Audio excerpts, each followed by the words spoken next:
ಶ್ರೀಗುರುಭ್ಯೋ ನಮಃ. ಪದಾಮುಪಹರ್ತಾರಂ ದಾತಾರಂ ಸರ್ವಸಂಪದ ಲೋಕಾಭಿರಾಮಂ ಶ್ರೀರಾಮಂ ಭೂಯೋ ಭೂಯೋ ನಮಾಮ್ಯಹಂ. ಮುಂದಿನ ಪದ್ಯ ಈ ರೀತಿಯಾಗಿದೆ. ವಾರಿಜಾಪ್ತನ ಕಿರಣಮಣಿಗಳ ಸೇರಿ ತತ್ತದ್ವರ್ಣಗಳನ್ನು ವಿಕಾರಗೈಸದೆ ನೋಳ್ಪರಿಗೆ ಕಂಗೊಳಿಸುವಂದದಲ್ಲಿ ಮಾರಮಣ ಲೋಕತ್ರಯದೊಳಿಹ ಮೂರು ವಿಧ ಜೀವರೊಳಗಿದ್ದು ವಿಹಾರ ಮಾಡುವನವರ ಯೋಗ್ಯತೆ ಕರ್ಮವನುಸರಿಸಿ.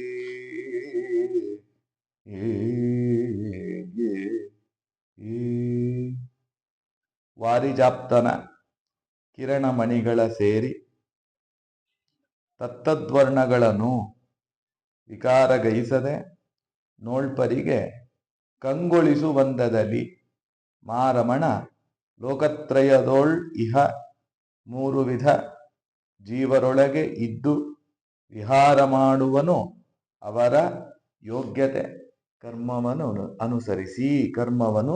ಅನುಸರಿಸಿ ಅಂತ ತಿಳಿಸ್ತಾ ಇದ್ದಾರೆ. ಮತ್ತೊಂದು ದೃಷ್ಟಾಂತದಿಂದ ಪರಮಾತ್ಮನ ಆ ಲೀಲಾ ವೈಭವ, ಪರಮಾತ್ಮನ ವ್ಯಾಪ್ತಿ ಎಂಥದ್ದು ಅನ್ನೋದನ್ನ ಇನ್ನೊಂದು ದೃಷ್ಟಾಂತದಿಂದ ನಮಗೆ ತಿಳಿಸ್ತಾ ಇದ್ದಾರೆ. ವಾರಿಜಾಪ್ತ ಅಂದ್ರೆ ವಾರಿಜ ಅಂದ್ರೆ ಕಮಲ. ಕಮಲಗಳಿಗೆ ಅತ್ಯಂತ ಪ್ರಿಯನಾಗಿರ್ತಕ್ಕಂಥವನು ಸೂರ್ಯ. ವಾರಿಜಾಪ್ತ, ಆಪ್ತ ಅಂದ್ರೆ ಪ್ರಿಯ, ಅಂತಹ ಪ್ರಿಯಕರನಾಗಿರ್ತಕ್ಕಂತಹವನು ಸೂರ್ಯ ಕಮಲಗಳಿಗೆ. ಅಂತಹ ಕಿರಣ ಅಂದ್ರೆ ಪ್ರಕಾಶಮಾನವಾಗಿರ್ತಕ್ಕಂತಹ ಆ ಸೂರ್ಯನ ಕಿರಣಗಳೇನಿದೆ ಅದು. ವಾರಿಜಾಪ್ತನ ಕಿರಣ ಏನಿದೆ ಅದು ಮಣಿಗಳ ಸೇರಿ ಮಣಿಗಳನ್ನ ಸೇರ್ಕೊಳ್ಳುತ್ತೆ. ಅನೇಕ ವಿಧವಾದಂತಹ ಮಣಿಗಳಿದೆ. ವಜ್ರ ಮಣಿ ಇದೆ, ಕೆಂಪು ಮಣಿ ಇದೆ, ನೀಲಮಣಿ ಇದೆ, ಹೀಗೆಲ್ಲ ಬೇಕಾದಷ್ಟು ಬೇರೆ ಬೇರೆ ಮಣಿಗಳಿದೆ ಅಲ್ವಾ.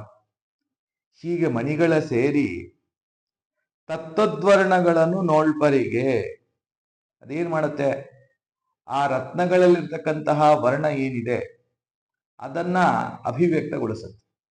ಸೂರ್ಯನ ಕಿರಣ ಒಂದೇ ಸೂರ್ಯನ ಕಿರಣ ಆ ರತ್ನಗಳ ಮೇಲೆ ಬಿದ್ದಾಗ, ಬೇರೆ ಬೇರೆ ಮಣಿಗಳ ಮೇಲೆ ಬಿದ್ದಾಗ ಆಯಾ ವರ್ಣಗಳು ಅಭಿವ್ಯಕ್ತ ಆಗತ್ತೆ ಅದರಿಂದ. ಹೀಗೆ ವಿಕಾರಗೊಳಿಸದೆ ನೋಡಿ ಅದನ್ನ ಪ್ರಕಾಶಮಾನಗೊಳಿಸುತ್ತೆ. ಹೇಗೆ ಅಂತಂದ್ರೆ ವಿಕಾರಗೊಳಿಸದೆ ಅಂದ್ರೆ ಅವುಗಳ ಬಣ್ಣದಲ್ಲಿ ಯಾವುದೇ ರೀತಿಯಾದಂತಹ ವ್ಯತ್ಯಾಸ ಇರೋದಿಲ್ಲ. ನೀಲಮಣಿಯ ಮೇಲೆ ಸೂರ್ಯನ ಕಿರಣ ಬಿದ್ದಾಗ ನೀಲಿ ಬಣ್ಣವೇ ಹೊರಹೊಮ್ಮತ್ತೆ. ವಜ್ರದ ಮೇಲೆ ಸೂರ್ಯನ ಮಣಿ ಬಿದ್ದಾಗ ಆ ವಜ್ರದ ಬಣ್ಣವೇ ಹೊರಗೆ ಬರುತ್ತೆ. ಕೆಂಪು ಮಣಿ ಅಥವಾ ಈ ಹವಳದ ಮೇಲೆ ಬಿದ್ದಾಗ ಆ ಕೆಂಪು ವರ್ಣವೇ ಅಭಿವ್ಯಕ್ತ ಆಗತ್ತೆ. ಅದರಲ್ಲಿ ಯಾವುದೇ ರೀತಿಯಾದಂತಹ ವಿಕಾರ ಇರೋದಿಲ್ಲ. ವಿಕಾರಗೊಳಿಸದೆ ಕಂಗೊಳಿಸುವಂದದಲ್ಲಿ ಅಂದ್ರೆ ಅತ್ಯಂತ ಪ್ರಕಾಶಮಾನವಾಗಿರುತ್ತೆ ಅಂತ ಅರ್ಥ. ಪ್ರಕಾಶಮಾನವಾಗಿರುವಂತಹ ರೀತಿಯಲ್ಲಿ ಮಾರಮಣ ಅಂತಂದ್ರೆ ಲಕ್ಷ್ಮೀದೇವಿಗೆ ಒಡೆಯನಾಗಿರ್ತಕ್ಕಂತಹ ಪರಮಾತ್ಮ ಏನಿದ್ದಾನೆ ಅವನು ಲೋಕತ್ರಯದೊಳಿಹ ಈ ಮೂರು ಲೋಕದಲ್ಲಿರ್ತಕ್ಕಂತಹ ಅಂದ್ರೆ ಭೂಲೋಕ, ಸ್ವರ್ಗಲೋಕ ಮತ್ತೆ ಅಧೋಲೋಕಗಳು ಏನಿದೆ, ಈ ಮೂರು ಲೋಕದಲ್ಲಿರ್ತಕ್ಕಂಥವರು ಮೂರು ವಿಧರಾಗಿರ್ತಕ್ಕಂತಹ ಜೀವರಾಶಿಗಳು. ಅವರು ಸಾತ್ವಿಕರಾಗಿರಬಹುದು, ರಾಜಸರಾಗಿರಬಹುದು, ತಾಮಸರಾಗಿರಬಹುದು. ಹಿಂದೆ ಬಂತಲ್ಲ, ದೇವ ಮಾನವ ದಾನವರು ಎಂದೀ ವಿಧದಲ್ಲಿ ಆವಾಗಲಿಪ್ಪರು ಅಂತ ಹೇಳಿದ್ರು. ಅಂತಹ ದೇವತೆಗಳಾಗಿರಬಹುದು, ಮಾನವರಾಗಿರಬಹುದು, ಅಥವಾ ದೈತ್ಯರೇ ಆಗಿರಬಹುದು.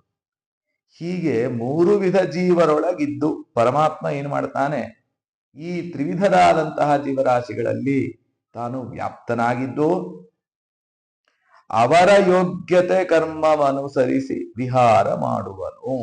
ಹಾಗನ್ನೇ ವಿಹಾರ ಮಾಡುವನು ಆ ಜೀವರಾಶಿಗಳಲ್ಲಿ ನಿಂತು ಅನೇಕ ವಿಧವಾದಂತಹ ವ್ಯಾಪಾರಗಳನ್ನ, ಲೀಲೆಗಳನ್ನ ತೋರಿಸ್ತಾ ಇರ್ತಾನೆ. ಹೇಗೆ ತೋರಿಸ್ತಾನೆ ಅಂತಂದ್ರೆ ಅವರ ಯೋಗ್ಯತೆ ಕರ್ಮವನುಸರಿಸಿ. ಅವರ ಯೋಗ್ಯತೆ ಮತ್ತೆ ಅವರು ಮಾಡಿರ್ತಕ್ಕಂತಹ ಕರ್ಮ ಅದನ್ನ ಅನುಸರಿಸಿ ಪರಮಾತ್ಮ ವಿಹಾರವನ್ನ ಮಾಡ್ತಾ ಇರ್ತಾನೆ. ಅವನಿಗೆ ಯಾವುದೇ ರೀತಿಯಾದಂತಹ ಲೇಪ ಇರೋದಿಲ್ಲ. ನಿರ್ವಿಕಾರೋ ಅಕ್ಷರ ಶುದ್ಧ ಅಂತ ಅವನಿಗೆ ಯಾವುದೇ ರೀತಿಯಾದಂತಹ ವಿಕಾರ ಇರೋದಿಲ್ಲ. ಶುದ್ಧನಾಗಿರ್ತಾನೆ ಪರಮಾತ್ಮ. ಪರಮಾತ್ಮ ಏನ್ ಮಾಡ್ತಾನೆ, ಈ 3 ವಿಧರಾದಂತಹ ಜೀವರಾಶಿಗಳ ಒಳಗಡೆ ತಾನು ವಿಶೇಷವಾಗಿ ವ್ಯಾಪ್ತನಾಗಿದ್ದು ಅವರ ಯೋಗ್ಯತೆ ಕರ್ಮವನ್ನ ಅನುಸರಿಸಿಕೊಂಡು ಅವರಗಳ ಕೈಯಲ್ಲಿ ವಿಶೇಷವಾಗಿರ್ತಕ್ಕಂತಹ ಕೆಲಸಗಳನ್ನ ಮಾಡಿಸ್ತಾ ಇರ್ತಾನೆ ಅಂತ ನೋಡಿ. ಇಲ್ಲಿ ಮಣಿಗಳು ಅಂತ ಇದೆ ಶಬ್ದ, ಕೇವಲ ಮಣಿಗಳು ಅಂತ ಇಷ್ಟೇ ಅಂದ್ರು. ಅಲ್ಲಿ ಮುಖ್ಯವಾಗಿ ಯಾವ್ಯಾವ ಮಣಿಯನ್ನ ಇಟ್ಕೊಳ್ಬೇಕು ಅಂತಂದ್ರೆ 3 ಮಣಿ. ಒಂದು ವಜ್ರ, ಇನ್ನೊಂದು ಕೆಂಪು, ಇನ್ನೊಂದು ನೀಲಮಣಿ. ಈ ವಜ್ರದಂತೆ ಇರತಕ್ಕಂಥವರು ಯಾರು, ವಜ್ರಮಣಿಯ ಸದೃಶರಾಗಿರ್ತಕ್ಕಂಥವರು ಸಾತ್ವಿಕರನ್ನ ಇಟ್ಕೊಳ್ಬೇಕು. ಆಮೇಲೆ ಕೆಂಪು ಅನ್ನೋದು ರಜೋಗುಣವನ್ನ ಅದು ಸೂಚನೆ ಮಾಡುತ್ತೆ. ಆದ್ರಿಂದ ಕೆಂಪು ಮಣಿ ಅಂತಂದ್ರೆ ರಾಜಸರನ್ನ ಅಲ್ಲಿ ಇಟ್ಕೊಳ್ಬೇಕು. ಇನ್ನು ನೀಲಮಣಿ ಏನಿದೆ ಅದು ಕಪ್ಪು ಅಥವಾ ಸ್ವಲ್ಪ ಡಾರ್ಕ್ ಬ್ಲೂ ಅಂತಾರೆ, ಅದನ್ನ ಶ್ಯಾಮವರ್ಣವನ್ನ ಸೂಚನೆ ಮಾಡುತ್ತೆ. ಅಂದ್ರೆ ಅದರಿಂದ ತಾಮಸರಾಗಿರತಕ್ಕಂಥವರು ಗ್ರಾಹ್ಯರಾಗಿದ್ದಾರೆ. ಸೂರ್ಯನ ಕಿರಣಗಳು ಯಾವತ್ತೂ ಕೂಡ ವಿಕಾರವನ್ನು ಹೊಂದೋದಿಲ್ಲ. ಸೂರ್ಯನ ಕಿರಣ ಒಂದೇ ಆದರೂ ಕೂಡ ಮಣಿಗಳಲ್ಲಿರ್ತಕ್ಕಂತಹ ವರ್ಣಗಳು ಕೂಡ ಏನು ವಿಕಾರವನ್ನು ಹೊಂದೋದಿಲ್ಲ. ಆ ವರ್ಣಗಳಿಗೆ ಅನುಸಾರವಾಗಿ ಸೂರ್ಯನ ಕಿರಣ ಏನು ಮಾಡುತ್ತೆ, ತಾನು ಅದರ ವರ್ಣವನ್ನ ಅಭಿವ್ಯಕ್ತಗೊಳಿಸುತ್ತೆ. ಮಣಿಯಲ್ಲಿರ್ತಕ್ಕಂತಹ ವರ್ಣಗಳು ನಮಗೆ ಹೇಗೆ ಗೊತ್ತಾಗುತ್ತೋ ಹಾಗೆ ಎಲ್ಲ ಕಡೆ ವ್ಯಾಪ್ತನಾಗಿರ್ತಕ್ಕಂತಹ ಪರಮಾತ್ಮ ಇಡೀ ಬ್ರಹ್ಮಾಂಡದ ಒಳಗಡೆ ಹೊರಗಡೆ ಸರ್ವತ್ರ ವ್ಯಾಪ್ತನಾಗಿರ್ತಕ್ಕಂತಹ ಪರಮಾತ್ಮ ಇದ್ದಾನೆ. ಅವನ ಒಬ್ಬನೇ ಶುದ್ಧನಾಗಿದ್ದಾನೆ. ಅವನಿಗೆ ಯಾವುದೇ ರೀತಿಯಾದಂತಹ ವಿಕಾರಾದಿಗಳು ಇರುವುದಿಲ್ಲ. ಅಂತಹ ಪರಮಾತ್ಮ ಏನು ಮಾಡ್ತಾನೆ, ಈ ಮಣಿಗಳ ವರ್ಣಗಳು ಅಭಿವ್ಯಕ್ತಗೊಂಡಂತೆ ಆ ಜೀವರಾಶಿಗಳಲ್ಲೂ ಮಾಡಿರುವಂತಹ ಕರ್ಮ, ಜೀವರಾಶಿಗಳಲ್ಲಿರ್ತಕ್ಕಂತಹ ಯೋಗ್ಯತೆ ಅನ್ನುವಂತಹ ಪ್ಯಾರಾಮೀಟರ್ನ ಅನುಸರಿಸಿ ತಾನೇನು ಮಾಡ್ತಾನೆ, ಅವರ ಕೈಯಿಂದ ಕೆಲಸಗಳನ್ನ ಮಾಡಿಸ್ತಾನೆ. ಸಾತ್ವಿಕರಾಗಿದ್ರೆ ಒಳ್ಳೆ ಸಾತ್ವಿಕವಾದ ಕೆಲಸಗಳು ನಡೆಯುತ್ತೆ. ರಾಜಸರಾಗಿದ್ರೆ ಅವರ ಕೈನಲ್ಲಿ ರಾಜಸಿಕವಾದ ಕೆಲಸವನ್ನ ಮಾಡಿಸ್ತಾನೆ. ಇನ್ನು ತಾಮಸ ಸ್ವಭಾವದವರಾಗಿದ್ರೆ ಅವರು ಎಲ್ಲ ತಾಮಸವಾದಂತಹ ಗುಣದಿಂದ ಅವರು ಕೆಟ್ಟ ಕೆಲಸಗಳನ್ನೇ ಮಾಡ್ತಾ ಇರ್ತಾರೆ. ಹೀಗೆ 3 ವಿಧರಾಗಿರ್ತಕ್ಕಂತಹ ಜೀವರಾಶಿಗಳಲ್ಲಿ ಪರಮಾತ್ಮ ವ್ಯಾಪ್ತನಾಗಿದ್ದು ಅವರ ಯೋಗ್ಯತೆ ಅವರ ಕರ್ಮವನ್ನ ಅನುಸರಿಸಿ ಪರಮಾತ್ಮ ವ್ಯಾಪಾರಗಳನ್ನ ಮಾಡಿಸ್ತಾ ಇರ್ತಾನೆ ಎಂಬುದಾಗಿ ದಾಸರಾಯರು ಇನ್ನೂ ಒಂದು ದೃಷ್ಟಾಂತದಿಂದ ಹಿಂದೆ ಇದೇ ಇನ್ನೊಂದು ದೃಷ್ಟಾಂತವನ್ನ ಕೊಟ್ರು. ಯಾವ ದೃಷ್ಟಾಂತ? ವಾರಿದನು ಮಳೆಗೆರೆಯ ಬೆಳದಿಹ ಬೋರು ಹಂಗಳ ಚಿತ್ರ ಫಲರಸ ಅಂತ ಒಂದು ದೃಷ್ಟಾಂತವನ್ನ ಕೊಟ್ರು. ಅದನ್ನ ಇನ್ನೂ ದಾರ್ಢ್ಯಗೊಳಿಸ್ಬೇಕು ನಮಗೆ ನೋಡಿ, ಇಲ್ಲಿ ವಾರಿದನು ಮಳೆಗೆರೆಯ ಬೆಳದಿಹ ಬೋರು ಹಂಗಳ ಚಿತ್ರ ಫಲರಸ ಅಂತಂದ್ರಲ್ಲ. ವಾರಿದ ಹೌದು, ಮೋಡ ಹೌದು, ಒಂದೇ ನೀರು. ಆ ನೀರು ಏನಿದೆ ಅದು ವೃಕ್ಷಗಳಲ್ಲಿ ಬಿದ್ದಾಗ ಆ ವೃಕ್ಷಗಳಲ್ಲಿರ್ತಕ್ಕಂತಹ ಫಲದಲ್ಲಿ ರಸಗಳು ಬೇರೆ ಆಗತ್ತೆ. ಆದ್ರೆ ನಿಜವಾಗ್ಲೂ ಆ ರಸಗಳು ಹೇಗೇಗಾಗತ್ತೆ ಅನ್ನೋದು ನಮಗೆ ಗೊತ್ತಾಗೋದಿಲ್ಲ. ಇದೆಲ್ಲವೂ ಕೂಡ ಒಂದು ರೀತಿಯ ಪರೋಕ್ಷವಾಗಿ ನಡೆಯುವಂತಹ ವ್ಯಾಪಾರ. ಪ್ರತ್ಯಕ್ಷವಾಗಿ ಇದು ಯಾವುದು ನಡೆಯೋದಿಲ್ಲ. ಆದರೆ ನಮಗೆ ನಮ್ಮಂತಹ ಮಂದರಿಗೆ ಪ್ರತ್ಯಕ್ಷವಾಗಿ ಏನಾದ್ರು ಒಂದು ನಡೆಯುವಂತಹ ವ್ಯಾಪಾರದ್ದು ಏನಾದ್ರು ಒಂದು ದೃಷ್ಟಾಂತವನ್ನ ಕೊಡಿ ಅಂತ ದಾಸರಾಯನ ಪ್ರಾರ್ಥನೆ ಮಾಡಿದಾಗ ದಾಸರಾಯರು ನೋಡಿ ಈ ಮಣಿಗಳ ದೃಷ್ಟಾಂತವನ್ನ ಕೊಟ್ಟರು.